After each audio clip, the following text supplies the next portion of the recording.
Vayamos por favor a Juan capítulo 3, versículo 17 al 21.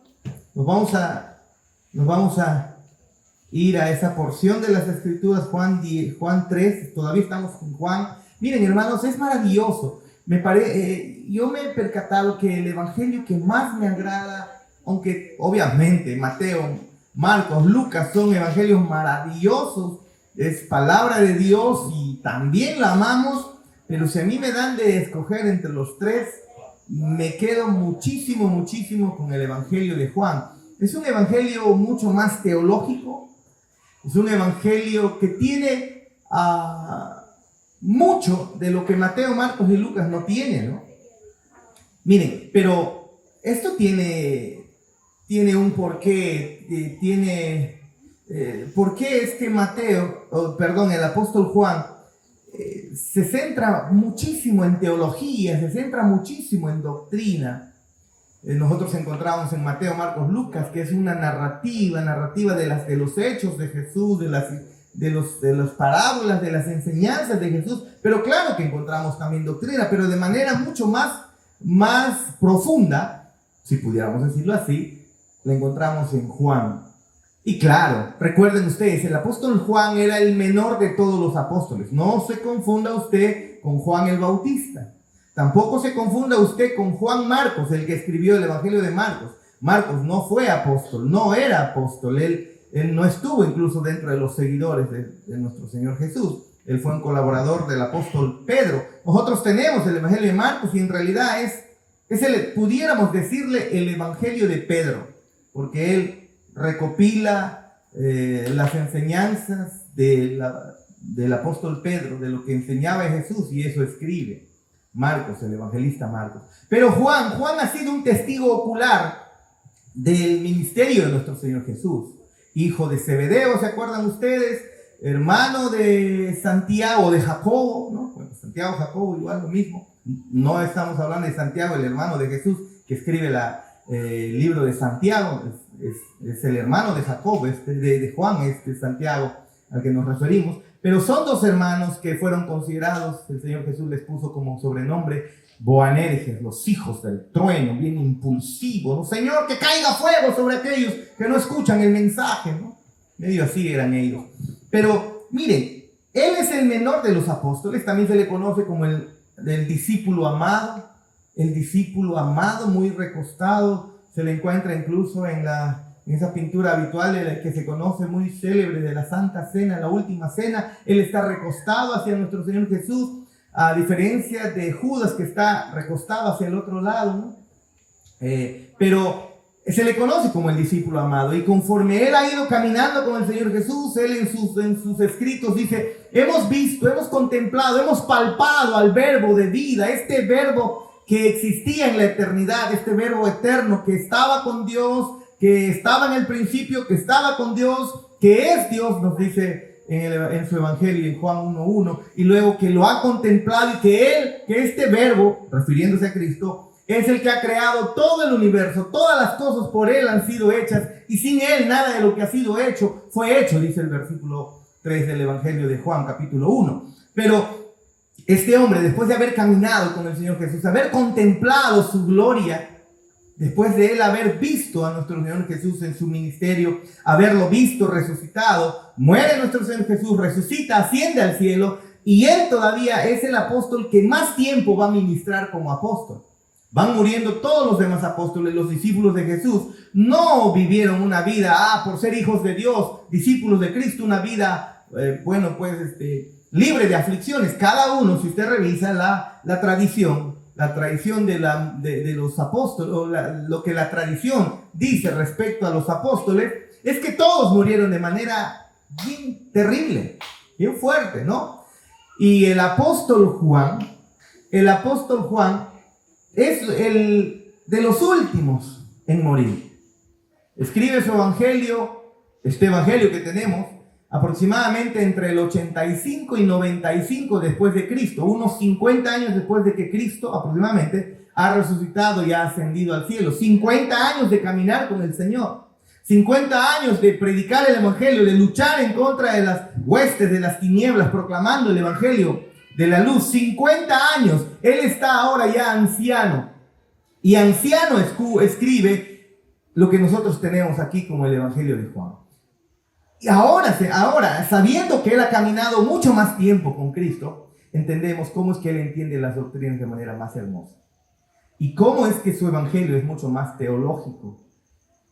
Habla de Nicodemo, del nuevo nacimiento. Habla de que nos deja ver qué es primero, el nuevo nacimiento o el creer, cosas que todavía se complica para muchos creyentes. Pero el apóstol Juan lo toca de una manera tan hermosa, tan maravillosa. Y hoy continuaremos entonces la exposición y por buen tiempo vamos a estar en el Evangelio de Juan, revisando lo que el Señor ha inspirado a través de él. Así que vayamos a Juan capítulo 3, versículos 17, 21, a ver si nos ponemos de pie para poder leer juntos, por favor, ¿sí? Juan capítulo 3, versículos 17 al 21. Qué hermoso es ver a Harry entrar a la iglesia, hermanos. Qué hermoso, qué hermoso. Muy bien. Juan capítulo 3, versículos 17 al 21. Porque no envió Dios a su Hijo al mundo para condenar al mundo, sino para que el mundo sea salvo por él. El que en él cree no es condenado, pero el que no cree ya ha sido condenado, porque no ha creído en el nombre del unigénito Hijo de Dios. 19, y este es el texto en el cual nos vamos a centrar hasta el 21. Y esta es la condenación, que la luz vino al mundo, y los hombres amaron más las tinieblas que la luz, porque sus obras eran malas, porque todo aquel que hace lo malo aborrece la luz y no viene a la luz, para que sus obras no sean reprendidas. Mas el que practica la verdad viene a la luz, para que sea manifiesto que sus obras son hechas en Dios. Tome su lugar. Cuando nuestro Señor vino al mundo, lo que nosotros vemos es que hubo una especie de juicio cuando Él se encarnó. Un juicio para el mundo. Él viene al mundo y este juicio revela, mis amados hermanos, que la culpa de no venir a Jesús reside plenamente en el corazón pecaminoso del hombre. Pero que la gracia de venir a Jesús proviene de la misericordia y del corazón mismísimo de nuestro Dios.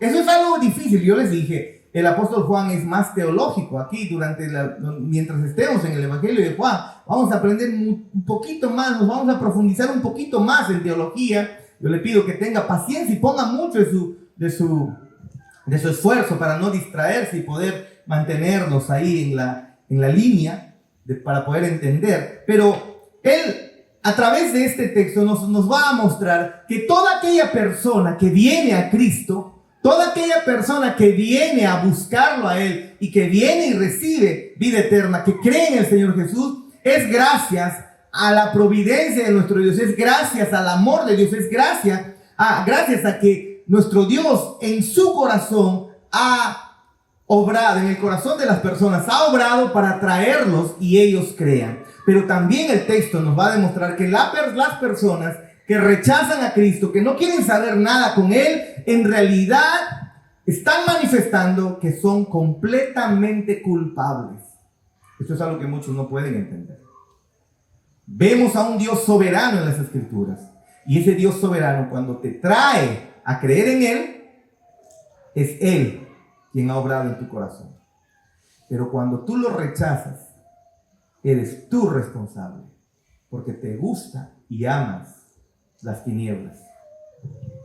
Eso es. Es decir, venir a Jesús, en la venida de nuestro Señor Jesucristo, aclara, nos va a poner bien claro que la incredulidad es culpa del ser humano, pero que la fe en Cristo es un regalo de nuestro Dios.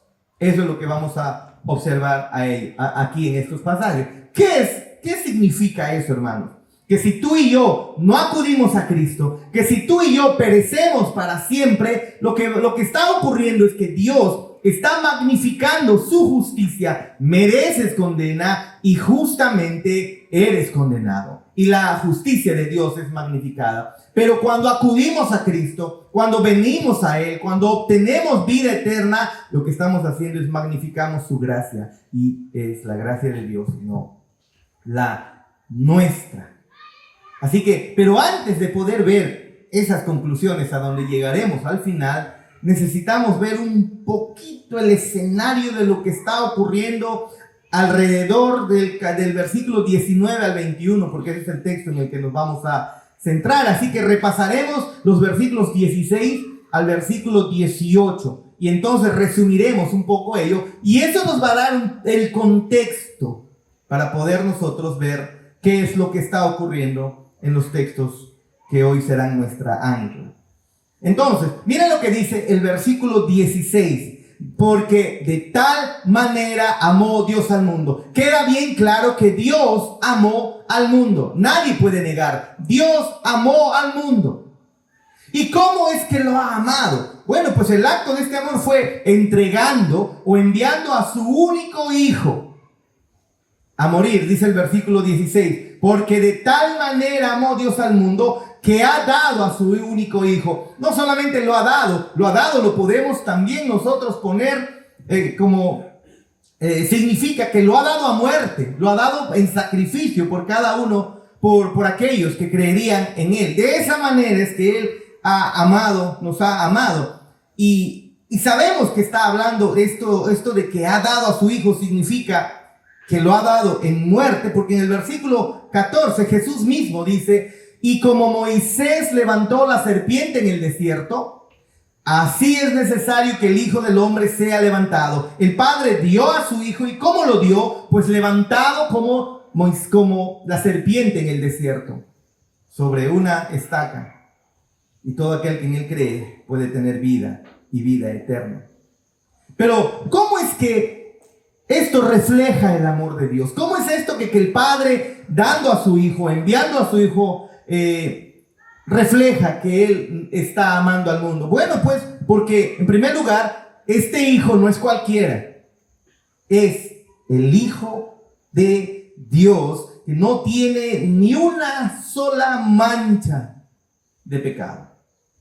No es un toro, no es un macho cabrío, no es un becerro, no es una paloma, es el mismísimo Hijo de Dios. Y obviamente por eso es que podemos observar el costo para nuestro Padre enviar a su Hijo. ¿Usted enviaría a su Hijo a la muerte? Siempre decimos eso, ¿eh? Hermano Víctor, ¿cuál de los dos ha sido más terrible? Los dos. ¿Enviaría a los dos a morir? Por más terrible que sea, no enviamos a ninguno. ¿No? Espero que nadie quiera enviarlo. En Romanos 8:32 dice que Dios no escatimó ni a su propio Hijo. De esa manera es como Él ha amado al mundo. ¿Se dan cuenta? ¿Cómo más es que Dios manifiesta su amor al enviar a su Hijo?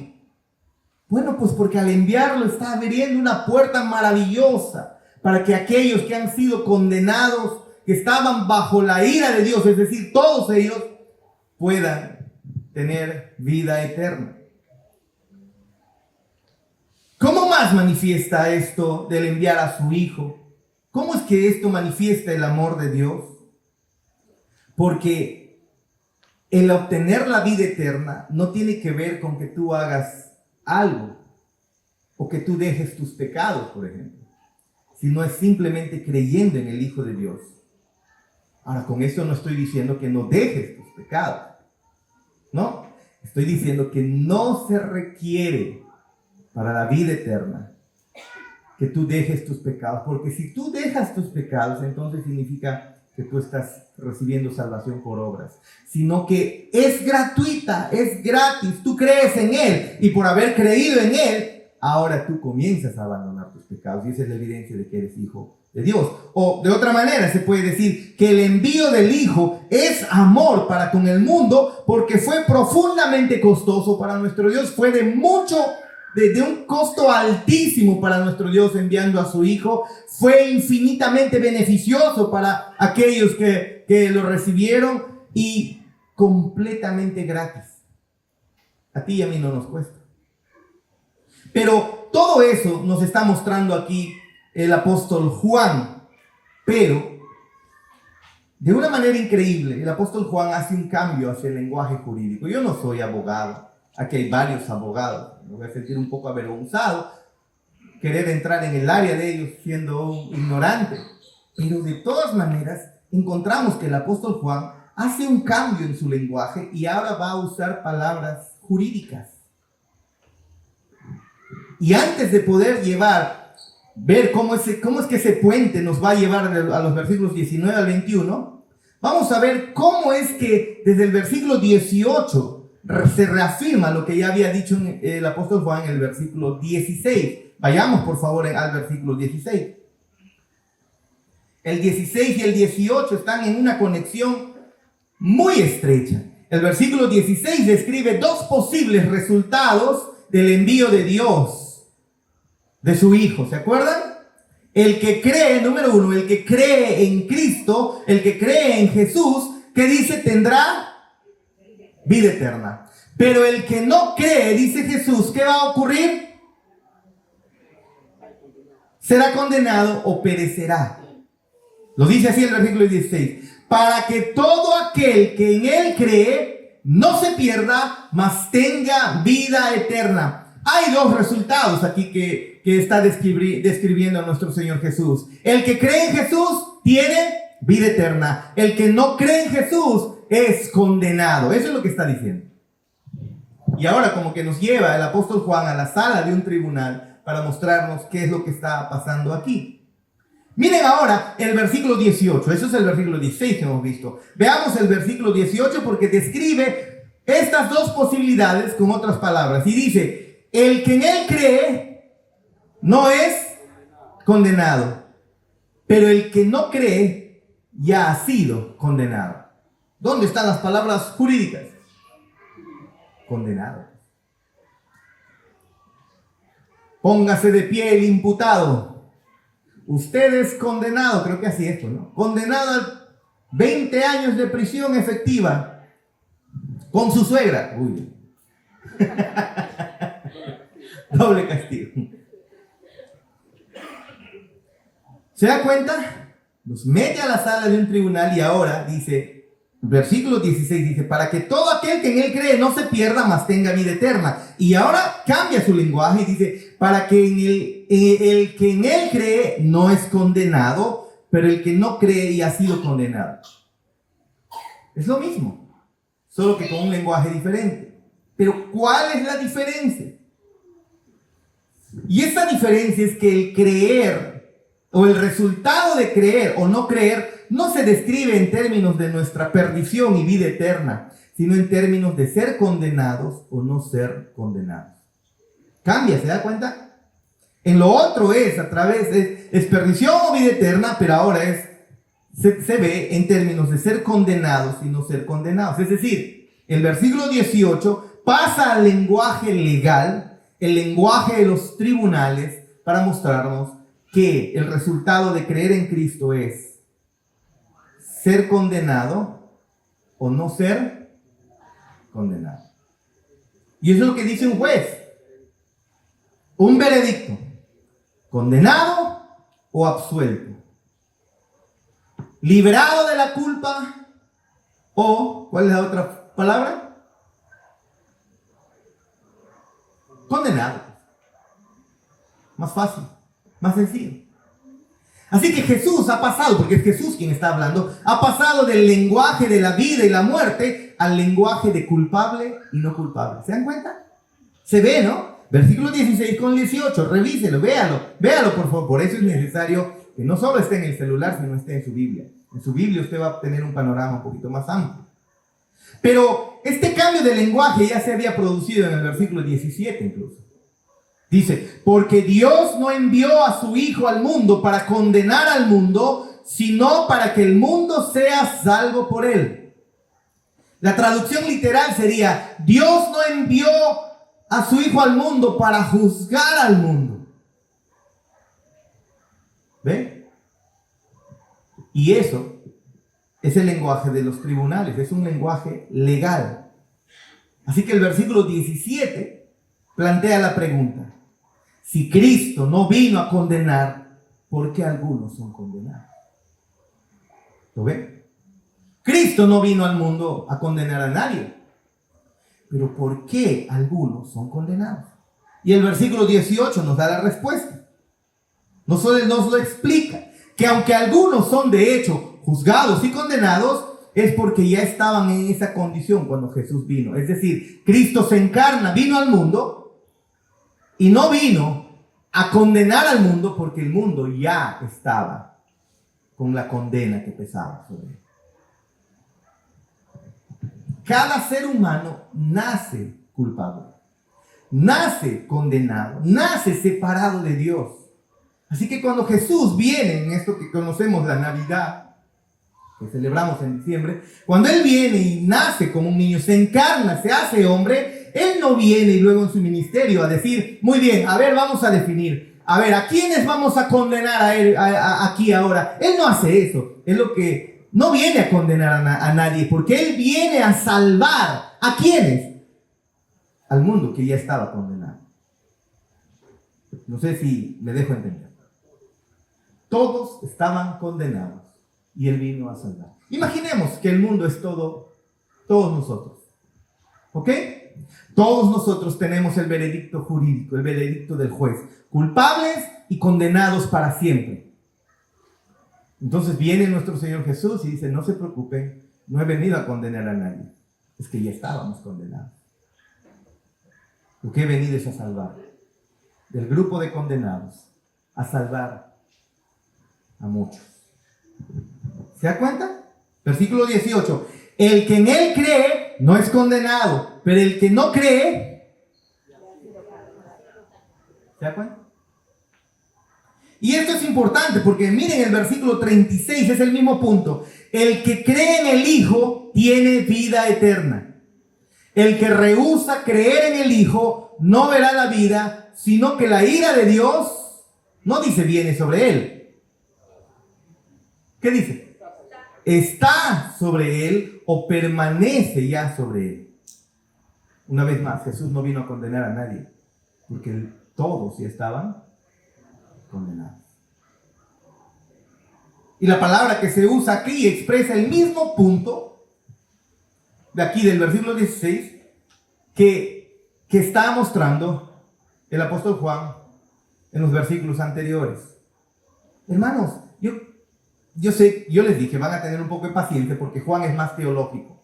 Se necesita poner varios pilares, hacer la construcción, ¿no? Darle forma para que luego al final usted vea cómo es que el apóstol Juan nos va trayendo sus ideas. Pero saben, todo esto para decirles que este mundo, el mundo, no es un mundo neutral en el que el ser humano está a ver, ¿seré salvo o seré condenado?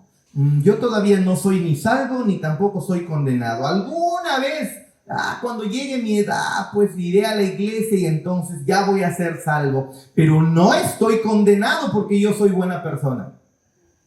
No iré a la iglesia, no me comprometeré con la iglesia, no estaré con mi Biblia todos los días, no estaré escuchando la música, las alabanzas, pero yo no soy malo.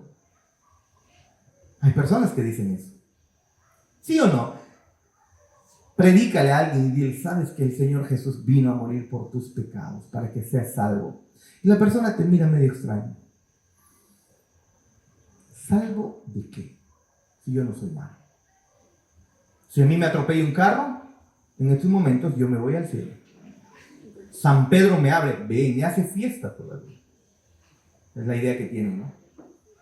De esta idea de que el Señor le dio las llaves del reino de los cielos, de ahí sacaron de que arriba en el cielo te espera San Pedro abriendo la puerta, ¿no? Es completamente equivocado, pero es lo que han creído, ¿no? Y algunos piensan, no, San Pedro, yo llego y de frente ya ni siquiera tienen que ver mi nombre porque ya está allá. No soy malo. Y lo dice cada ser humano, y de alguna manera lo dice cada ser humano. ¿Acaso usted se considera una persona mala? No, sí he venido a la iglesia y de tiempo en tiempo voy. Los malos son los que están afuera, en las cantinas, en los prostíbulos, en las cárceles, esos violadores. Ellos son malos, los pegalones de su esposa, los que engañan a su esposo. Ellos son malos. Yo no soy malo. Eso es lo que dice el mundo. Eso es lo que dicen las personas. Pero ¿saben? Este mundo no es un mundo neutral. Jesús no vino a encarnarse aún en un mundo neutral, con el resultado de que algunas personas pasarán de la neutralidad, pasarán a ser un anti-Jesús y a rechazarlo. O pasarán otros de esa neutralidad a ser un pro-Jesús y a recibirlo. No, Jesús no vino a un mundo neutral. Nadie era neutral. Nadie es neutral. Usted está aquí sentado y déjame decirte con mucho dolor en mi corazón, también tú no eres de un corazón neutral. O eres de Cristo o no eres de Cristo. No es neutral. Jesús no vino a corazones neutrales. Jesús vino a corazones que rechazaban y rechazan a Dios constantemente. No, pastor, pero eso es mi vecino, por si acaso. Yo no. O si no, está hablando al de atrás. Es que escucha, porque podría ser condenado si no escucha. No, estoy hablando de ti. Cada ser humano es culpable delante de Dios. Nuestros corazones no están ahí esperando a ver, ¿será salvado o no será salvado? Y si escojo por aquí soy salvo, y si no escojo por aquí soy condenado. No, este mundo no es así. Cada vecino que tienes, tus hijos mismos, tu esposo, tu esposa, tu mamá, tu papá, quienes tanto amas, a tus vecinos, a tus trabajadores, a los amigos de la universidad, del trabajo, todos sus corazones, de ninguno de ellos es neutral. O son de Dios o no son de Dios. Y ¿sabes qué? La realidad es que son de Dios si creen en Cristo. Han nacido de nuevo. Pero antes de eso, cada ser humano es un aborrecedor de Dios. Todos hemos pecado. Todos somos culpables. Todos estamos pereciendo. Todos, tú y yo, cada uno de nosotros. Estábamos, antes de creer en Cristo, estábamos bajo la ira de Dios. Y si tú no eres creyente hoy, solamente eres visita, déjame decirte que si no has creído en Cristo, si no has nacido de nuevo, tú eres de aquellos que están camino a condenación, a muerte eterna. Ya estás condenado o condenada. Eso dice la Biblia. Pero que sigamos así, que sigas condenado, depende de cómo respondas a Jesús. Eso es lo que nos muestra el apóstol Juan. Porque él no vino a convertir a personas neutrales en personas pro él o pro Jesús. Él no vino a hacer eso, sino vino a hacer que los culpables sean liberados de su culpa. Que los condenados ya no sean condenados y que ese veredicto sea cambiado completamente. Y entonces esos muertos vivan eternamente y ya no sean tratados como condenados. Para eso vino el Señor Jesús. No ha venido al mundo para condenar a nadie, porque este mundo ya está condenado. Terminología legal que está usando nuestro Señor Jesús. Dios no le debe a nadie la absolución de su vida. A nadie. Así que el hecho de que nuestro Señor Jesús haya venido a ofrecer vida eterna y que algunos le acepten a Él es todo por una gracia inmerecida. Nada más. ¿Amén? Muy bien, y estamos preparados. Creo que el terreno ya está ya afirmado para que nosotros podamos ver el versículo 19 al 21, que es donde nos vamos a centrar. Y es que, hermanos, Jesús sabe que su venida al mundo es algo inquietante. Por un lado, va a decir en el versículo 17, Dios no envió a su Hijo al mundo para condenar al mundo. No vino al mundo para juzgar al mundo. Jesús no vino a juzgar, Jesús vino a salvar. Eso es bien claro. Y sin embargo, todo el mundo sabe que cada vez que Jesús abre su boca o cada vez que se proclama su nombre, hay una división, pues. Cuando predico aquí en la iglesia, está ocurriendo una división. Los que creen y abrazan el mensaje del evangelio y se abrazan de Jesús son de Cristo eternamente, y aquellos que no les importa, aquellos que no les va ni les viene, lastimosamente, así yo no quisiera, están demostrando que no son de Dios y están condenados, continúan en condena. Cada vez que se predica hay una división, hermanos. Miren, acá hay una línea central, los de mi derecha y los de mi izquierda. Cuando se predica, lo que está ocurriendo es que muchos se ponen a la derecha y la gran mayoría se pone a la izquierda. Así es. Algunos escapan del juicio de Dios y otros van felices a su condena. ¿Se acuerdan lo que el apóstol Pablo escribe para su propio ministerio de predicación del evangelio? Él dice en el versículo 14 de 2 Corintios 2, desde el 14, dice lo siguiente: mas a Dios gracias, el cual nos lleva siempre en triunfo en Cristo Jesús, y por medio de nosotros manifiesta en todo lugar su olor de su conocimiento. Porque para Dios somos grato olor de Cristo en los que se salvan y en los que se pierden. A estos, a los que se pierden, ciertamente olor de muerte para muerte, y a aquellos olor de vida para vida. El apóstol Pablo claramente está mostrando que cuando en su ministerio de predicación del evangelio, él está percibiendo olor de vida para los que creen, pero a la misma vez está percibiendo olor de muerte para aquellos que no les interesa nada la vida espiritual, ni la comunión con Cristo, ni el perdón de sus pecados. Hasta este punto, tu mayor necesidad es que Cristo perdone tus pecados.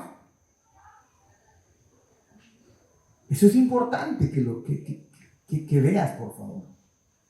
Has venido en esta noche y has comenzado tu corazón a golpear de tal manera que necesitas que tus pecados sean perdonados, o solamente has venido para que tu situación temporal mejore. ¿Para qué has venido? Para ser perdonado de todos tus pecados. El apóstol Pablo diría: rico olor a vida. Y para aquellos que no les importa el perdón de sus pecados, que se creen que no son malos, el apóstol Pablo diría: olor a muerte. ¿Cuál de ellos eres tú? Así que aunque está la sensación persistente de que aunque Jesús no vino a juzgar al mundo, déjame decirte, el juicio sí está sucediendo. No solo que ya sucedió, sino que está sucediendo ahora. Y él dijo incluso: para juicio he venido a este mundo. Juan 9:39, más adelante, que ya llegaremos a esos pasajes más adelante, pero de manera rápida veamos un poquito el futuro de aquí del Evangelio de Juan, en 9:39, cuando Jesús dice: para juicio he venido yo a este mundo. ¿Cómo es eso? ¿No es que viniste a salvar? Sí, pero no te olvides. Vino a salvar a aquellos que ya están condenados. Y cada vez que Cristo abre su boca, y cada vez que un predicador predica fielmente la palabra, hay un juicio. Si tú no lo recibes, olor a muerte. Y si tú lo recibes, olor a vida. Ahora, si tú fueras un lector así superficial, tú vas a citar seguramente Juan 3:17. Dios no envió a su Hijo al mundo para juzgar al mundo. Y luego Juan 9:39, pero para juicio he venido a este mundo. Y entonces vas a decir: uy, entonces acá hay contradicción, la Biblia no vale. No significa eso. Porque si lees con atención lo que sigue ahora en los versículos 19 al 21, esto no es una contradicción. No lo es. Jesús lo que va a hacer es explicar que hay un juicio que vino al mundo. Otra vez, versículo 19, por favor. Y esta es la condenación, que la luz vino al mundo. La venida de Cristo al mundo está manifestando un juicio. Esta es la condenación, que la luz vino al mundo y los hombres amaron más, ¿qué dice? Las tinieblas que la luz. ¿Por qué? Porque sus obras eran malas. Porque todo aquel que hace lo malo aborrece la luz y no viene a la luz para que sus obras no sean reprendidas. Mas el que practica la verdad viene a la luz para que sea manifiesto que sus obras son hechas en Dios. ¿Y qué estamos viendo acá? Pues una descripción de la división que vimos en el versículo 16 y el 18. El versículo 16 y el versículo 18 nos muestran, hay unos que van de muerte a vida, hay unos que se pierden, hay otros que se salvan, hay unos que son condenados y otros que son absueltos. ¿No es así? Pero ahora en los versículos 19 al 21 ya no nos está mostrando estas palabras de creer o no creer, como lo dice en el versículo 16 y el 18. Esa división entre los que creen y los que no creen. Los que creen, olor a vida. Los que no creen, olor a muerte. Y ya no nos está mostrando eso en el versículo 19 al 21. Pero sí describe la misma división, solo que esta vez en lugar de usar las palabras creer o no creer, usa las palabras amar, odiar y venir. ¿Se dan cuenta? Versículo 18. El que en él cree no es condenado, pero el que no cree ya ha sido condenado porque no ha creído en el nombre del unigénito Hijo de Dios. Pero ahora no se va a usar la palabra creer en el versículo 19 al 21. ¿Qué es lo que está usando nuestro Señor Jesús? Está escarbando tu alma, está rasgando, está buscando, así como cuando haces un pozo y no encuentras agua, sigues escarbando hasta que encuentres el agua. Y Jesús está escarbando tu alma, está escarbando mi alma y está explicando, escuchen por favor, Él está explicando por qué algunos creen y por qué algunos otros no creen. Está describiendo el tipo de juicio que realmente sucede cuando la luz vino al mundo. Y resulta que quienes son condenados en este juicio, lo son porque aman o odian. Los que son condenados o no en este juicio, depende de lo que aman y de lo que odian. ¿Lo puedes ver? ¿Quiénes son los que son rescatados de este juicio? Pues lo son por la gracia de Dios. Empecemos con el versículo 19. Y esta es la condenación, que la luz vino al mundo. Esa luz obviamente es nuestro Señor Jesús, el Hijo de Dios. El versículo 16 dice que fue dado al mundo. En el versículo 17 dice que fue enviado al mundo. Es más, en Juan 8:12 Él dice, yo soy la luz del mundo. ¿Y qué significa eso? Que Él es la suma de toda la verdad. En 1 Juan 1:5, Juan dice, Dios es luz, el mismo autor aquí del Evangelio de Juan dice, Dios es luz y en Jesús, o en Él, no hay ningunas tinieblas. Y luego Juan también nos dice que ese verbo era Dios. Así que cuando el verbo se hizo carne, la luz vino al mundo porque Dios es luz. Juan 14:6 dice, yo soy el camino, dice Jesús, yo soy la verdad y yo soy la vida. ¿Qué significa eso? Que absolutamente toda la verdad se resume en Jesús. ¿Se acuerdan lo que dice Colosenses 2:3? Que en Jesús están escondidos los tesoros de la sabiduría y del conocimiento. No me importa si sabes bastante de matemáticas, de física, de química, de biología, de las ciencias. Si tú no conoces de Cristo, estás perdido. Porque es en Cristo que están todos los tesoros de la sabiduría y del conocimiento, dice Colosenses 2:3. Todas las cosas, dice Colosenses 1:16, fueron creadas por medio de Él y para Él. ¿Saben? El origen de todas las cosas es Cristo.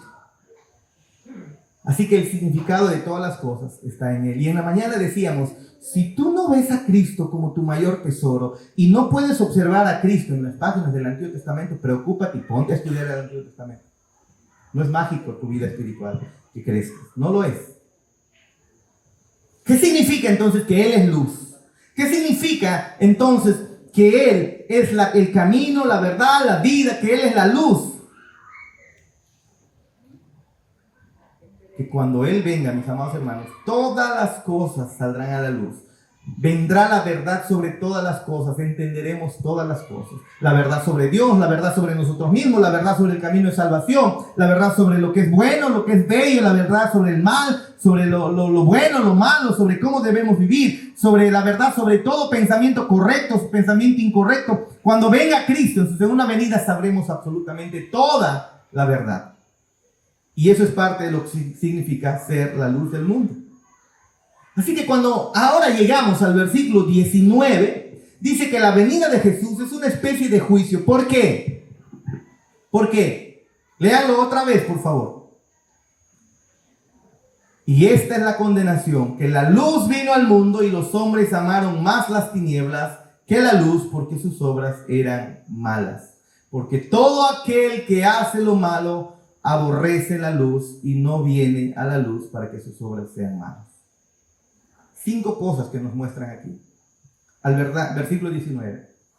Las obras de los hombres son malas. No, pastor, yo soy bueno. No. Yo le creo a la Biblia, no te creo a ti. Tus obras son malas, dice la Escritura. Y las obras del mundo son malas. Versículo 20, al principio. Hacen cosas malas. Las obras del mundo son malas. El mundo hace cosas malas. ¿Qué más? Y ese mundo, que está hablando la totalidad de cada ser humano en el planeta, no quiere que sus acciones queden expuestas. Al final del versículo 20 dice, para que sus obras no salgan a la luz o no sean expuestas. ¿Se da cuenta?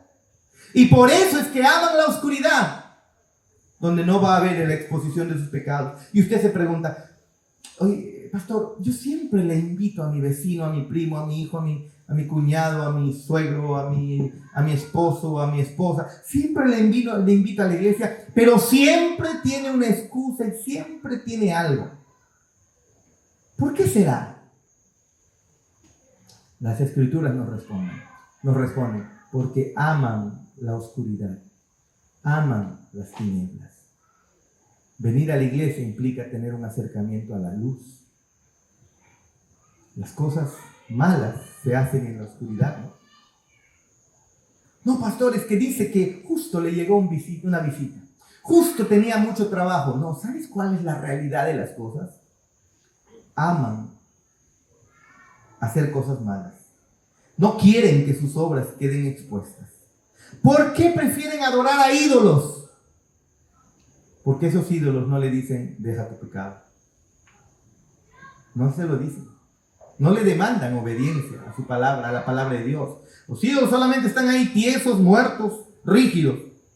Y las personas vienen a pedir bendición de esos ídolos, cuando en realidad no reciben absolutamente nada. Aman la oscuridad. Versículo 20, en el medio dice, y la gente amó más las tinieblas que la luz. ¿Se da cuenta? ¿Y por qué odiaron la luz? Porque ahí es donde queda expuesto su pecado. Todo aquel que practica el mal, al final odia la luz. Y me acuerdo que cuando era niño de unos 5, 6, 7, 8 años, estaban jugando mis tíos que eran mayores, de 14 años aproximadamente, había entre varones y mujeres, con las vecinas y vecinos del barrio de 12, 13, 14 años eran ellos, yo tenía apenas 6, 7 años. Y entonces llego a la casa y estaba apagada las luces y escuchaba, estaban jugando las escondidas en la oscuridad. Y yo llego y prendo la luz, pues no. Y comienza a ver que en las esquinas y ahí escondidos estaban haciendo tonterías. Y me llegó un zapatazo, apaga la luz. ¿Por qué sucedió eso? Porque la luz los descubría. ¿Por qué no vienen a la iglesia? ¿Por qué no deciden seguir a Cristo? No, es que tengo chamba, la próxima semana, ya, tú ve, yo no. O sea, yo te digo por qué no has decidido de verdad entregar tu vida a Cristo como debe ser. Yo te lo digo, para que no te lo diga tu esposa, tu hijo, tu vecino. Amas las tinieblas, amas tu pecado, odias a Dios. No, pastor, mentira. La Biblia dice eso. odias a Dios. Por eso no vienen a la luz. No, ya voy a congregar, ya después, pero ahorita mucho, ya va a haber su tiempo, es que estoy cansado. No, el asunto no es eso. El asunto es que amas el pecado. El asunto es que estás en las tinieblas. El asunto es que todavía estás en condenación. No es tu trabajo, no es tu enfermedad, no es el cansancio, no es la familia que te ha llegado. No amas a Dios. ¿Y por qué no amas a Dios? Porque amas más las tinieblas. Amas tu pecado. Y engañas a los demás diciendo, es que estoy cansado hoy día. Ni no vienen a la luz. Así que la división se da en dos tipos de personas. En los versículos 19 al 21 es la misma división que en los versículos 16 al 18. Y la división es entre los que creen en el Hijo de Dios y los que no creen en el Hijo de Dios. Otra vez, la pregunta, ¿por qué la gente entonces no cree en Jesús? Pastor, ¿por qué será que acá mi amigo, mi vecino, mi pareja o mi yunta, mi causa, el que está, ¿por qué será que no creen en Jesús? ¿Y por qué muchos otros sí creen? ¿Por qué la gente no cree en Jesús? ¿Usted qué cree? ¿Por qué? Claro que nosotros todos les honramos a Dios en cada momento, con todo nuestro corazón, con nuestra alma, con nuestra mente, con todas nuestras fuerzas. Tú y yo, siendo creyentes, incluso aquellos que el Señor nos ha rescatado de muerte a vida, claro que todavía deshonramos a Dios. No somos perfectos. Es evidente que cada uno de nosotros todavía deshonramos a Dios. Es evidente eso. Y nos incomoda, nos enoja mucho. Nos asusta eso. Esa pecaminosidad que todavía está dentro de nosotros, que todavía a veces no lo podemos dejar y estamos luchando y batallando, y muchas veces hasta nos gusta.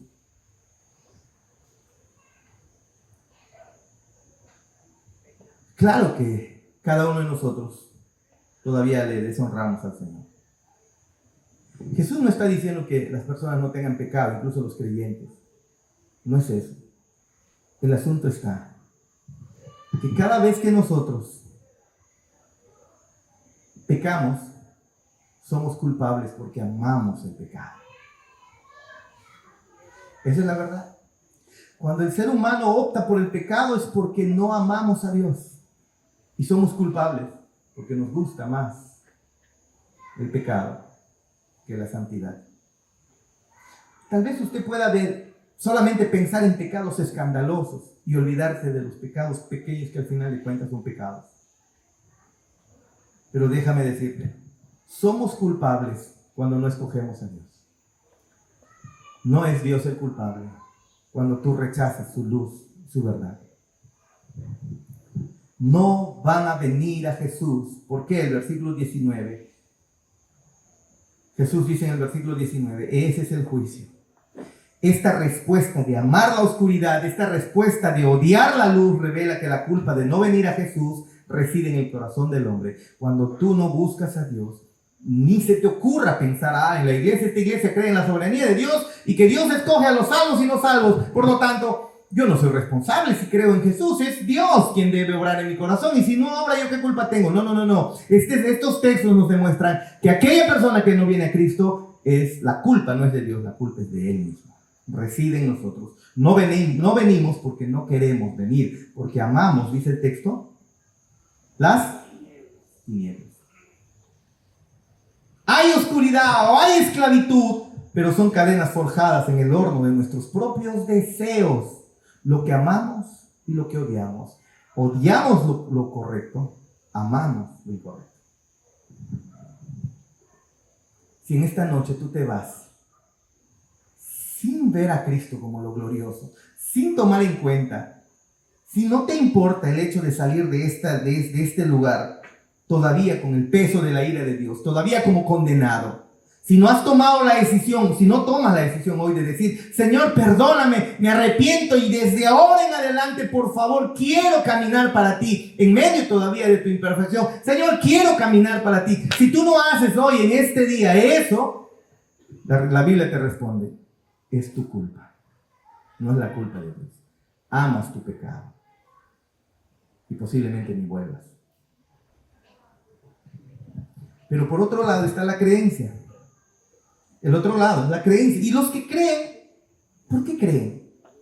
¿Son mejores que los que no creen? Versículo 21. Mas el que practica la verdad viene a la luz, para que sea manifiesto que sus obras son hechas en Dios. Espérate. Esto puede ser confuso. Para que sus obras sean hechas en el poder de Dios, no en sus fuerzas.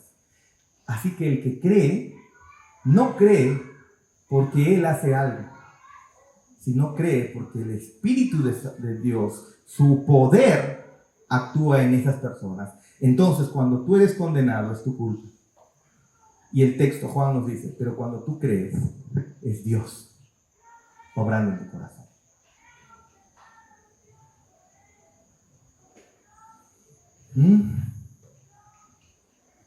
Solo por el poder de Dios tú puedes venir en esta noche diciendo, Señor, perdona. Solo por el poder de Dios tú en esta noche puedes decir, una vez más, Señor, vengo a ti y esta vez quiero seguirte hasta el final. Solo por el poder de Dios. Pero cuando tú te vayas y luego no vuelvas, y cuando tú te vayas y no tomes la vida espiritual como debe ser, como lo más importante en tu vida, el culpable eres tú porque amas más tu pecado. No, la culpa la tiene, el pastor. No, es que es lejos. No, es que la lluvia. No, es que mi trabajo. La Biblia no dice eso. Amas tu pecado más que a nada. Eres culpable. Y cuando seas condenado y estés sufriendo en el infierno, eso será lo que mereces por rechazar a Dios. Pero por otro lado, cuando crees en Cristo, en realidad no eres tú. Es Dios quien te lleva a creer en Él. Y eso es lo que nos hizo. Significa que solo por el poder de Dios puedes creer en Él. No puedo yo manipularte. No, déjame decirte. Si así yo cuente chistes, así yo me convierta en alguien muy carismático, en alguien que pueda tocar tus emociones, hacerte llorar. No, eso no importa. Yo no tengo el poder de hacer eso. Yo no tengo el poder de transformar tu corazón. Ese poder viene de Dios. ¿Y saben? Lo hermoso es que algunos ese poder ha comenzado a manifestarse antes de que vengan hoy a la iglesia. Con el solo deseo de venir, recibiendo la invitación. Con el solo deseo de venir en medio de que no querían, que sí querían, y el solo hecho de venir es el poder de Dios obrando en muchos corazones para que luego crean. Y cuando lo hagan, es Dios obrando en sus corazones. La incredulidad es tu culpa. La fe es un regalo de nuestro Dios. Una vez más, la incredulidad, si te vas de aquí hoy condenado, es tu culpa. Pero si te vas creyendo en Cristo y aferrándote fuertemente en Él, es la obra del Espíritu Santo poderosa en tu corazón. Así que si no acudimos a Cristo y pereces, si lo que hacemos es, lo que Dios está haciendo es magnificar su justicia, mereces ser condenado. Pero si acudes a Cristo y obtienes vida eterna, lo que Dios está haciendo es magnificando su gracia. Qué hermoso. Quédate del lado de la gracia. Ponte de pie. Y oremos juntos y digamos, Señor, quiero ser receptor de tu gracia y de tu misericordia. Perdona mis pecados. Perdona mis fallas. No quiero irme de este lugar sin ser tu hijo. Hay una responsabilidad tuya, lo puedes hacer. ¿No tienes interés en hacerlo? Déjame decirte que con todo el dolor de mi corazón sales de este lugar como entraste, con la ira de Dios sobre tu vida. No queremos eso para usted. No queremos eso. Ven a Cristo. Y cuando hoy decidas en tu corazón, Señor, perdóname, me arrepiento, sálvame, déjame decirte que es la evidencia de que el Espíritu Santo está haciendo su trabajo en tu corazón. Pero cuando te vayas, sin que te importe estas palabras, déjame decirte que eres tú el responsable, porque amas más tu pecado. No te vayas así. Ven a Cristo.